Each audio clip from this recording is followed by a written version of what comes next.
Why do some communities carry a historical mistrust of the white man? That's a powerful and sensitive question.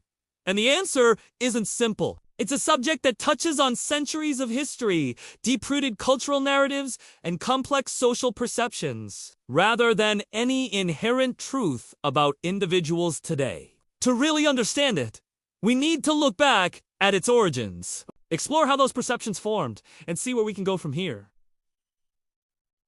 The legacy is deep. From the age of colonialism and the brutal system of slavery to the countless broken treaties and the establishment of systemic inequality, historical power was very often held and misused by one specific group. These actions, repeated over generations, planted seeds of deep mistrust. It wasn't just about isolated incidents. It was a pattern of behavior from positions of authority governments, institutions, and leaders that created a lasting impression of unreliability and danger. This historical memory is a heavy burden, passed down through stories, experiences, and the very fabric of society. Over time, these historical realities shaped social perceptions. Stereotypes, in many ways, are oversimplifications, but they are often born from real, collective pain. When a group experiences centuries of oppression at the hands of another, a defensive generalization can emerge as a survival mechanism. The core of this mistrust isn't truly about skin color itself,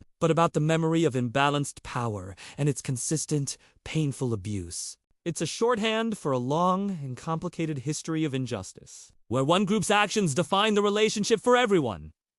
Of course, this isn't a universal or absolute truth. Trustworthiness is always an individual quality, not a group trait. History is filled with countless examples of white individuals who fought against oppression, who stood as allies in civil rights movements, and who worked tirelessly to build bridges of understanding. Stereotypes, even those rooted in legitimate pain, become harmful and counterproductive when they are used to prejudge individuals. They create divides and prevent the very connections we need to heal and move forward. True progress happens when we see the person, not the category. So, perhaps a better lens is to ask better questions. Instead of making assumptions based on group identity, we can ask, who holds power in this situation? How has that power been used historically?